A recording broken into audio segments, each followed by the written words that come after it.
Jeopardy out. But Buck didn't stay long. He seen his gal, then he pulled out for the hills again with 4 men. They's a couple more besides them you fit hanging round somewheres. I don't know where."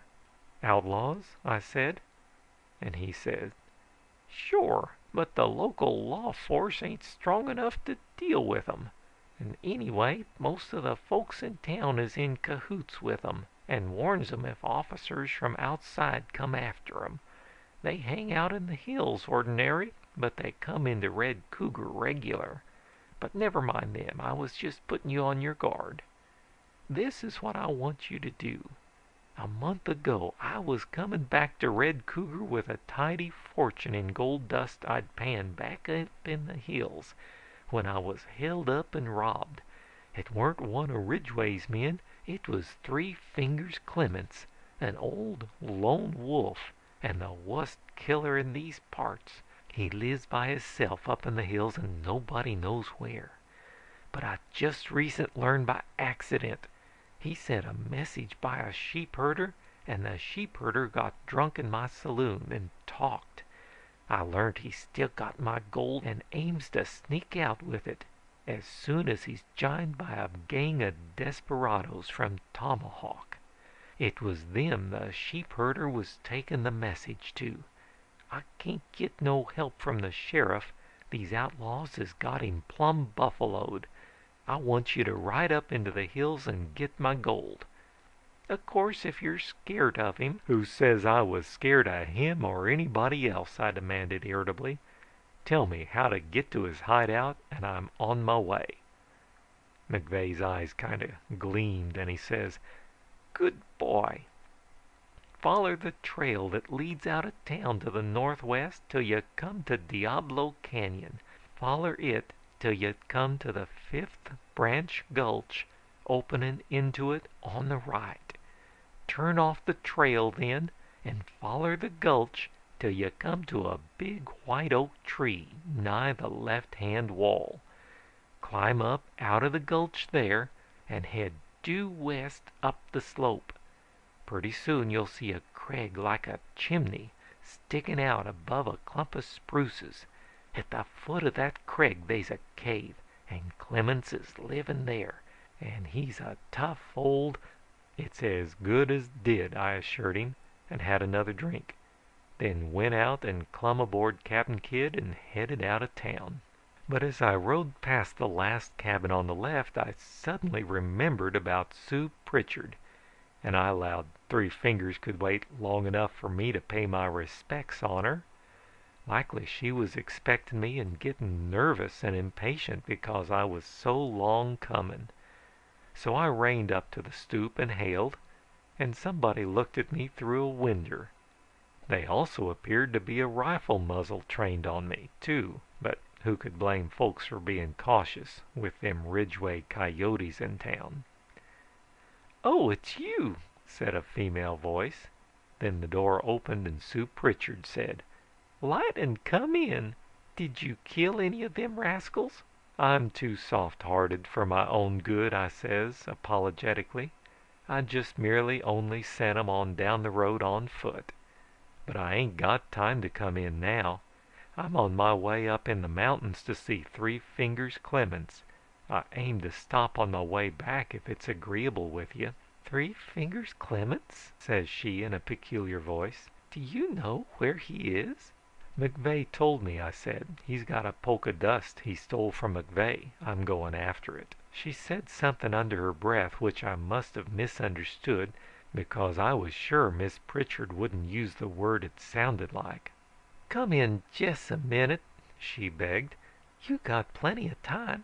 Come in and have a snort of corn juice. My folks is all visiting, and it gets mighty lonesome to a gal. Please come in." Well, I never could resist a purty gal, so I tied Cap'n Kidd to a stump that looked solid and went in. She brung out her old man's jug. She said she never drunk none personal. We sat and talked, and there wasn't a doubt we cottoned to each other right spang off. There is some that says that Breckenridge Elkins hain't got a lick of sense when it comes to women folks. among these being my cousin, Bearfield Buckner.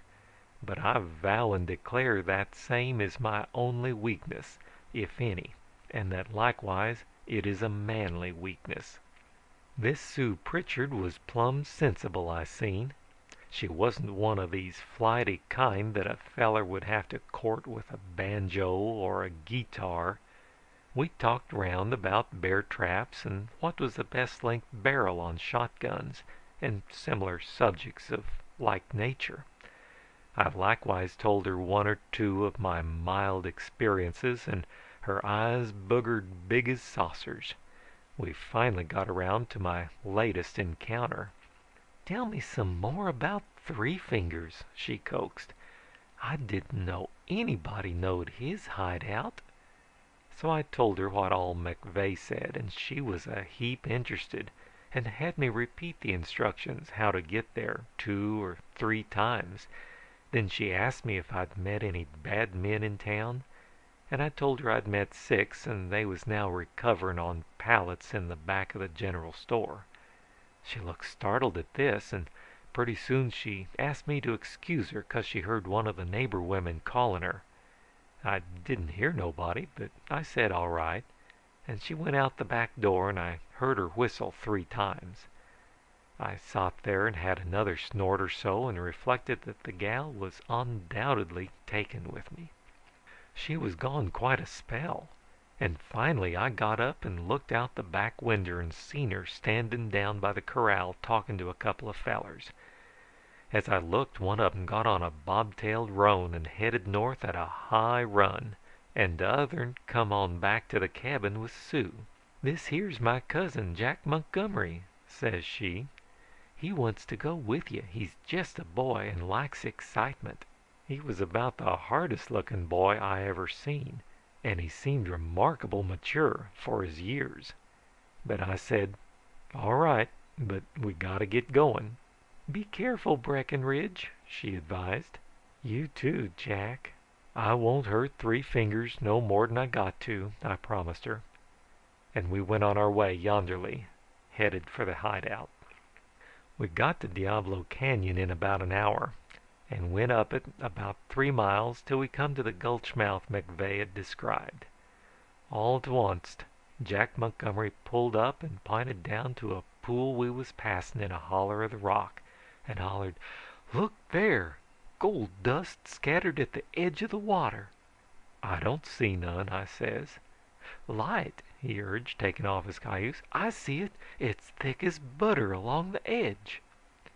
Well, I got down and bent over the pool, but I couldn't see nothing, and all at once something hit me in the back of the head and knocked my hat off.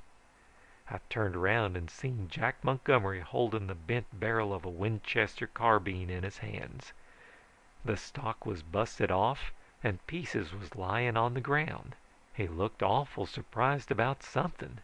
His eyes was wild, and his hair stood up. "Are you sick?" I asked. "What you want to hit me for?" "You ain't human!" he gasped, dropping the bent barrel and jerking out his pistol. I grabbed him and taken it away from him. "What's the matter with you?" I demanded. "Are you locoed?" For answer he run off down the canyon, shrieking like a lost soul. I decided he must have went crazy like sheepherders does sometimes, so I pursued him and catched him. He fit and hollered like a painter.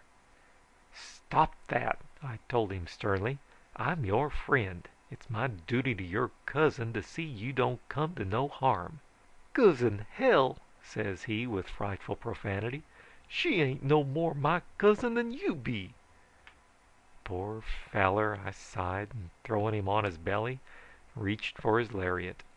"You're out of your head and suffering from hallucinations.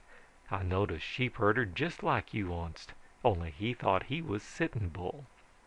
"What you doing?" he hollered as I started tying him with his rope. "Don't you worry," I soothed him. "I can't let you go tearing round over these mountains in your condition. I'll fix you so's you'll be safe and comfortable till I get back from Three Fingers Cave. Then I'll take you to Red Cougar and we'll send you to some nice, quiet, insane asylum." "Blast your soul!" he shrieked.